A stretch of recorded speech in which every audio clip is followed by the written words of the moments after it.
Après un sondage sur mon compte Instagram, le sujet gagnant était la séduction. Dans cette vidéo, je vais donc vous apprendre la grande majorité de ce que j'ai appris et vous présenter les principales études sur le sujet. La séduction est difficile à analyser et à définir car elle est contextuelle. Elle est ambivalente et se manifeste souvent de manière différente. Historiens, ethnologues, psychologues, sociologues et neuroscientifiques l'étudient tous sous différents angles.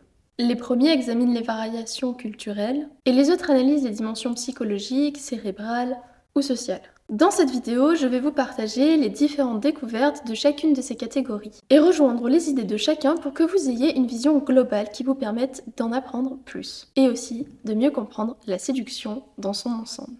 Comme d'habitude, toutes les sources sont dans la description, mais cela reste très scientifique.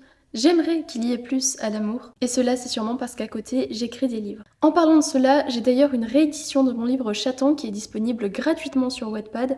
Vous avez aussi le lien dans la description. S'il vous plaît, allez lire, c'est gratuit, vous pouvez simplement laisser un commentaire ou un vote et me donner votre avis. Si vous n'êtes pas de grand lecteur, ce livre est justement fait pour vous, les formulations restent assez simples et c'est un livre accessible à tous. Pour ceux qui auraient déjà lu la version sur Amazon, j'ai apporté énormément de modifications, ça peut peut-être vous intéresser de voir la différence. Vous avez aussi le lien de mon site où vous pourrez trouver toutes les informations et me contacter. Sur ce, on peut commencer la vidéo. Chapitre 1. La chimie de l'amour. Quand on tombe amoureux, on parle souvent d'une personne qui va penser jour et nuit à quelqu'un. Le monde paraît plus beau, on est rempli de joie et d'une certaine euphorie. Mais l'amour, c'est une réaction chimique qui peut prendre différentes formes. Ce n'est pas un sentiment unique et on peut jouer de la séduction sur différents plans. L'anthropologue Helen Fisher propose 3 systèmes biologiques qui travaillent ensemble. Le premier moteur, c'est le désir sexuel. Il est porté et influencé par la testostérone et les œstrogènes. C'est une pulsion simple qui pousse quelqu'un à trouver un partenaire potentiel, mais sans forcément savoir qui. On a simplement envie d'être en couple, d'avoir une relation ou peut-être même un coup d'un soir. Le deuxième moteur, c'est l'attraction romantique, ce qui s'apparente le plus couramment à l'amour. Là, ce n'est plus quelqu'un qu'on recherche, c'est une personne précise. À cet instant, le cerveau va inonder le système de dopamine, qui est le neurotransmetteur du plaisir et de la récompense. Ce qui va permettre de ressentir toutes sortes de sentiments. De l'euphorie à l'obsession, à la perte d'appétit, ça va vous pousser à penser à cette personne tout le temps. Cela peut s'apparenter à un coup de foudre ou pousser quelqu'un à faire énormément d'efforts pour une seule personne. Et ce stade-là, ce serait la drogue naturelle la plus puissante qui semble exister. Les IRM montrent que le cerveau amoureux est très ressemblant à celui d'un cocaïnomane. Et si la relation s'arrête brutalement pendant cette période, la chute de dopamine va être très intense. Il y aura un sentiment de manque, une obsession, parfois des insomnies et des pertes de concentration. Lorsque quelqu'un est privé de la personne pour laquelle il avait une attraction romantique, il va développer les mêmes symptômes qu'un drogué lors d'un sevrage. En moyenne, les études disent qu'il faut 3 à 12 mois pour pouvoir récupérer son état normal. En tout cas, les symptômes les plus aigus vont disparaître. Mais pour certains, la durée peut être encore plus longue, de 3 à 7 ans. Tout dépend de l'intensité du lien, du style d'attachement de la personne et de la façon dont elle va reconstruire sa vie après. D'ailleurs, le vide créé par quelqu'un peut donner ce sentiment de manque et encourager le cerveau à vous faire retomber amoureux d'une autre personne rapidement. Mais cela sera pour compenser le manque de la première. Et ensuite, il y a le troisième moteur, l'attachement. Quand la passion, la phase d'attraction amoureuse va redescendre, ce qui peut se passer en général autour d'1 an à 2 ans, la dopamine s'apaise parce que le cerveau ne peut pas toujours rester en état d'euphorie et il a bien besoin de redescendre à un moment. Beaucoup pensent à tort que cette phase-là, c'est la perte de l'amour, la perte du désir pour l'autre personne. Mais c'est simplement d'autres hormones qui prennent le relais. Cette fois-ci, c'est l'ocytocine et la vasopressine qui vont être les plus fortes. Le résultat sera moins sensationnel, mais va créer un sentiment d'apaisement, de confiance en notre partenaire. C'est ce sentiment-là qui crée les couples durables. C'est ce qui permet de nous endormir paisiblement dans les bras de notre partenaire, de nous sentir en sécurité et plus complet lorsqu'on est avec lui. Fisher voit cela comme l'intérêt évolutif ultime. C'est l'attachement qui nous permet de soutenir l'autre, de créer un foyer, de fonder une famille saine. Biologiquement, lorsqu'on rentre dans la phase de l'attachement, on aura moins de stress, on se sentira plus en sécurité avec son partenaire et plus en confiance. Cela crée donc un confort émotionnel et physiologique. En résumé, le désir sexuel nous pousse à chercher, l'attraction romantique nous permet de nous focaliser sur une seule personne, Et l'attachement permet de rester assez longtemps pour construire quelque chose de durable, ainsi que se protéger et se soutenir mutuellement. Cependant, on peut ressentir ces trois systèmes pour trois personnes différentes. On peut désirer l'un, être amoureux d'un autre, et être attaché à un troisième. Voilà pourquoi nos histoires d'amour sont souvent compliquées. La plupart qui ne font pas la distinction entre ces différents sentiments vont confondre leur désir sexuel ou leur pulsion avec de l'amour pour une autre personne et remettre en question leurs sentiments pour l'une. Et puis parfois, on peut aussi être attaché à quelqu'un sans forcément avoir de désir sexuel. Après avoir connaissance de ces différents aspects, on peut agir en connaissance de cause. Chapitre 2. La psychologie de la séduction. Et maintenant que nous avons un peu survolé la chimie de l'amour, nous allons pouvoir découvrir la psychologie de l'amour. Parce que tomber amoureux, c'est une chose, mais comment attirer un partenaire? C'est là que la séduction rentre en jeu. Le psychiatre Raj Perso a proposé un modèle simple, mais redoutable. Il a d'ailleurs testé ces techniques lors d'une expérience filmée par la BBC. Et 9 partenaires sur 9 ont répondu positivement à son approche pour poursuivre romantiquement. Il appelle cela lame. Alors, attention, pas lame comme dans les FPS. Attention, intérêt et maintenance. En première étape, il faut capter l'attention. Avant tout, il faut être remarqué. Dans un petit village de 200 personnes il y a 2 siècles, ce n'était pas vraiment compliqué de se démarquer. Mais aujourd'hui, dans une grande ville, ou pire sur une application de rencontre, cela devient extrêmement compliqué. On reparlera d'ailleurs de ce problème-là dans la suite de la vidéo, car c'est en lien avec une abondance de choix beaucoup trop large. En deuxième étape, il faut susciter l'intérêt. Être remarqué, c'est bien, mais combien de fois avons-nous déjà vu quelqu'un d'attirant et puis au final, il nous a ennuyés, nous n'avons pas pu continuer la conversation, ou simplement, nous les avons oubliés. Il ne faut pas seulement attirer l'attention, il faut réussir à captiver, à créer du lien, et c'est là que l'humour peut être utile. Et la troisième étape, c'est la maintenance. Séduire, ce n'est pas juste impressionner, c'est savoir nourrir la relation sur le long terme, entretenir le désir et faire en sorte que la flamme ne s'éteigne pas. C'est ici que la plupart échouent. Ils savent attirer, mais pas retenir. Cependant, il y a des risques. Séduire quelqu'un, c'est un jeu, et c'est très plaisant. Et cela nous permet souvent d'obtenir ce que l'on veut, mais pas forcément de construire des relations à long terme. Les IRM montrent que les zones liées au jugement rationnel et à la planification s'éteignent lorsqu'on tombe amoureux. Vous connaissez l'expression « l'amour rend aveugle ». Eh bien, c'est à prendre au sens littéral. Lorsqu'on tombe amoureux, notre cerveau change de mode.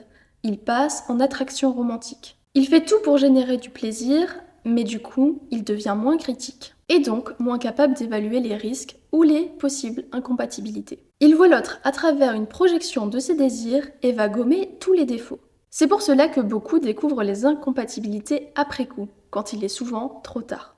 C'est uniquement lorsque la passion retombe qu'on devient lucide. À ce moment-là, c'est soit la rupture, soit le début de l'attachement, et d'une forme d'amour plus sain.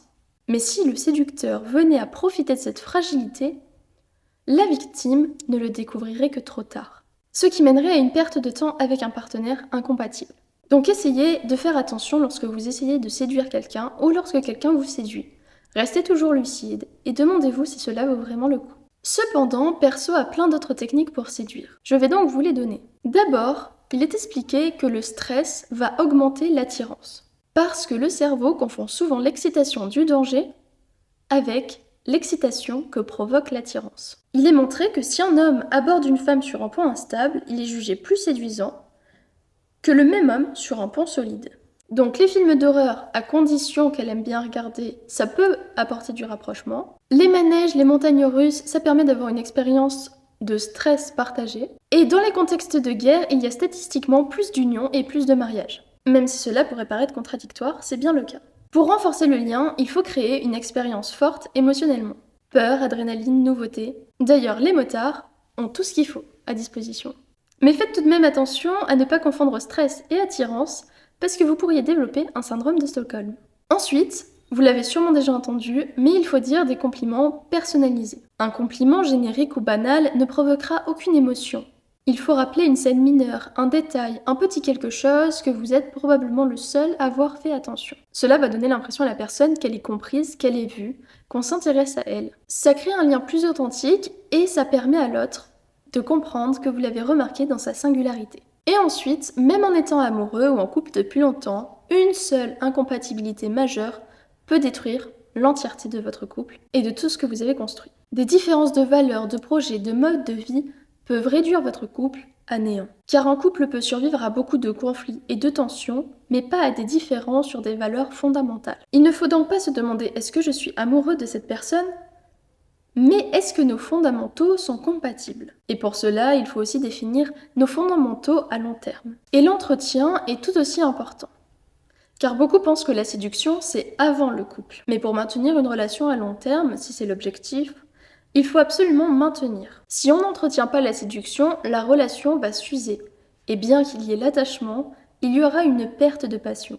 Perso va même jusqu'à dire qu'un couple heureux est un couple artificiel. Par cette phrase, il veut dire qu'il faut consciemment créer des moments positifs pour faire sentir à l'autre qu'il nous plaît toujours, pour développer de nouveaux souvenirs et rester spécial aux yeux de notre partenaire. Et la règle d'or, c'est de ne jamais associer son partenaire à des émotions désagréables. Maintenant, vous savez plus ou moins ce qu'il faut faire pour séduire et tout ce qu'il se passe dans les différentes phases. Mais moi, je vous propose aussi de prendre tout ça en compte pour éviter les problèmes. Quand on rencontre quelqu'un, il faut observer le contexte émotionnel. Stress, ennui, excitation, qui va influencer directement sur l'attirance. Ensuite, il ne faut pas croire uniquement à son feeling. Il faut vérifier les incompatibilités profondes et vérifier s'ils sont en accord avec nos fondamentaux. Cependant, séduire ne se fait pas uniquement par des mots ou des contextes. Perso rappelle que nous restons guidés par des signaux biologiques ancestraux.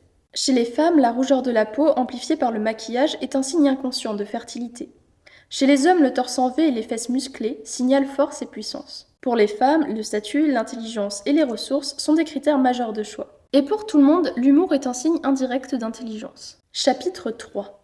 Les illusions modernes et le surplus de choix. Maintenant que nous avons vu tout cela, il reste un problème immense, dont Perso avait déjà parlé, mais que je vais compléter. Autrefois, les villages ou tribus allaient de 150 à 200 personnes, ce qui offrait un choix limité, et donc moins d'incertitudes. Aujourd'hui, avec les réseaux et les applications de rencontres, nous avons des milliers de partenaires potentiels et pouvons même comparer notre partenaire avec des millions d'autres personnes et corps. Les médias renforcent la comparaison avec des individus idéalisés. Et autrefois, on connaissait bien les autres, leur famille, leur réputation, on les connaissait peut-être même depuis l'enfance. Mais aujourd'hui, il est beaucoup plus difficile d'évaluer une personne. Barry Schwartz explique cela par le paradoxe du choix. Dans un supermarché, si nous avons le choix entre 3 yaourts, nous allons pouvoir choisir, manger et être satisfait. Mais si on en propose 30, on va hésiter et comparer. Et même après avoir choisi, on se demandera toujours si on n'aurait pas pu en prendre un autre. Il a démontré que plus large est le choix, moindre est la satisfaction. Pendant des milliers d'années, nos cerveaux ont été programmés pour accueillir un maximum de 200 personnes. Et dans cela, seulement quelques partenaires potentiels. Cet océan de choix qui paraît infini complique terriblement nos relations. Nous n'avons plus quelques partenaires potentiels comme dans un village, mais des milliers. Et plus il y a d'options, plus il y a de doutes. Comme avec les yaourts, l'humain va être incapable de se contenter. Même s'il n'a pas d'autres options à disposition, il va les imaginer. Ou alors il va comparer son partenaire potentiel ou son partenaire actuel avec d'autres personnes qu'il aura vues en ligne, qui ne lui adresseront sûrement jamais la parole. Et pourtant, il s'imaginera qu'il y a un monde où il aurait pu être avec cette personne qu'il idéalise, mais qui n'aurait jamais fait partie de sa vie et qu'il n'aurait jamais pu voir sans les réseaux. Aujourd'hui, même quand une personne est en couple, épanouie et heureuse, elle se demandera si elle ne peut pas trouver mieux ailleurs. L'amour est devenu consommable. Cette transformation de l'intimité a été étudiée par le sociologue Anthony Giddens. Pendant des siècles, les couples étaient dictés par la religion, par la famille, par l'économie. On ne se mariait pas forcément par amour, on se mariait pour survivre, pour unir des clans ou pour transmettre un héritage. Et si on avait la chance de le faire par l'amour, il nous était beaucoup plus facile de nous en contenter. Mais aujourd'hui, tout a changé. Nous sommes libres de trahir, de quitter. Il n'y a même pas de honte à coucher à droite à gauche ou à tromper son partenaire. Beaucoup d'amis vont encourager leurs copains ou leurs copines à profiter de la vie. Mais cette liberté a un prix, beaucoup se font briser le cœur, les relations deviennent fragiles et l'amour qui est censé nous procurer le plus de plaisir, l'une des drogues les plus puissantes au monde, finit par disparaître. Il a été démontré que les individus qui ont beaucoup plus de partenaires et qui ont couché avec beaucoup plus de personnes dans leur vie ont un niveau moins élevé d'ocytocine et de vasopressine, ce qui les rend incapables de s'attacher à un partenaire en particulier. Les hormones qui sont censées nous permettre de nous attacher à un partenaire en particulier et développer une attraction romantique ne s'activent pas forcément chez certaines personnes. Elles restent donc toute leur vie dans un stade de simple pulsion. Sans obligation sociale ou contrainte religieuse, si le couple ne fonctionne plus, on se sépare. Et malheureusement, beaucoup, étant mal informés, vont quitter leur partenaire dès que le désir sexuel s'estompe ou que l'attraction romantique devient plus saine et se transforme en attachement. Cette troisième étape est souvent mal comprise et interprétée comme un manque de passion et d'amour pour son partenaire. Mais ce n'est pas le moment où il faut changer de partenaire. C'est au contraire là où la relation se transforme et permet de construire quelque chose de durable. Nous avons tellement de choix, tellement d'options, tellement de distractions, tellement d'éléments de comparaison que nous oublions l'essentiel. À la fin, quand nous allons mourir, ce que nous voudrons, c'est une main pour tenir la nôtre. Si ça continue, la majorité de notre génération va mourir seule. Cependant, il y a aussi différentes manières d'aimer selon notre vécu. Chapitre 4. Les différents styles d'attachement. La manière dont nous aimons n'est pas le fruit du hasard. Elle reflète la façon dont nos besoins émotionnels ont été comblés ou non lorsqu'on était enfant. Cette idée se trouve au cœur de la théorie de l'attachement développée par John Bowlby au milieu du XXe siècle.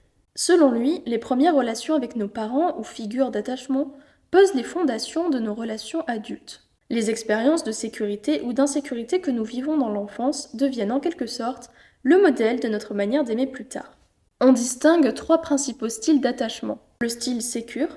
Ceux qui ont grandi dans un environnement stable et attentif vont développer une confiance fondamentale. À l'âge adulte, ils savent donner et recevoir l'amour sans crainte excessive ni dépendance. Ils sont capables d'intimité tout en respectant leur autonomie et celle des autres. Il y a le style anxieux, où les enfants confrontés à l'incertitude ou à l'inconstance deviennent souvent anxieux. Quand ils vont vivre l'amour, ils vont avoir peur de l'abandon et chercher constamment à être rassurés. Ils sont souvent émotionnellement dépendants. Et ensuite, il y a le style évitant. D'autres enfants ont appris très tôt à se protéger du rejet ou de la frustration. Ils deviennent des adultes qui redoutent la proximité. Ils désirent l'amour, mais maintiennent instinctivement une distance, parfois justifiée comme une préférence pour la liberté, mais qui en vérité reflète simplement leur manque de confiance en l'autre. Ces styles façonnent concrètement nos relations. Considérons par exemple la rencontre d'un partenaire anxieux avec la rencontre d'un partenaire évitant. Le premier cherche toujours à se rapprocher, tandis que l'autre va prendre ses distances. Cela mènera sûrement à un cycle de frustration et de malentendus. Ainsi, comprendre notre style d'attachement et celui de ceux que nous aimons peut aider à développer une relation plus saine ou à simplement éviter de nous mettre en couple. Pour pouvoir aimer, il faut d'abord comprendre comment nous avons appris à aimer. En étant honnête avec nous-mêmes, cela peut nous en apprendre beaucoup. Cependant, lorsqu'on parle d'amour ou de séduction, nous avons tendance à tout réduire à la biologie. Chapitre 5. Les critiques et les limites. Pour certains, l'amour ou même la séduction va plus loin que de simples neurotransmetteurs, plus loin que la biologie ou que quelconque théorie évolutionniste. Certains poètes veulent croire à une âme, à une réunion d'amants. D'autres pensent que c'est Dieu qui vont les unir. Et pour Cordelia Fine, ce que certains appellent neurosexisme, c'est l'idée que nos comportements amoureux seraient purement biologiques ou déterminés par notre sexe, ce qui est pour elle une vision réductrice. L'amour ne se résume pas uniquement à l'ocytocine, à la vasopressine ou à la dopamine. La culture, les stéréotypes et notre vécu influencent tout autant. Et ce que nous trouvons séduisant n'est pas immuable et peut changer en fonction de nos âges et de nos expériences. Il change aussi selon l'époque, la société et les normes. Et pour ceux qui pensent qu'il y a des choses au-delà de la chair, il y a également des facteurs mystiques qui vont rentrer en jeu. Il faut donc s'intéresser à toutes les découvertes qui sont faites, mais ne pas rester fermé d'esprit. L'humain est complexe, et l'amour aussi, mais voici de bonnes bases. Pour résumer ce que nous avons exploré, je vous propose de visualiser l'amour en plusieurs couches différentes. D'abord, il y a la biologie qui va nous influencer, et puis notre psychologie et notre histoire personnelle, la société, la culture, et peut-être d'autres facteurs. Aucun point n'est suffisant à lui seul pour explorer l'amour et l'attirance. Mais tout cela offre une perspective plus complète et responsable de nos choix amoureux. J'espère que cette vidéo vous a plu, je pourrais faire une 3e partie pour compléter si vous le souhaitez. Si vous êtes généreux, je vous invite à me faire un don sur Ko-fi, ça me soutiendrait énormément. Sinon, laissez un like et un commentaire, on se retrouve dans une prochaine vidéo, ciao!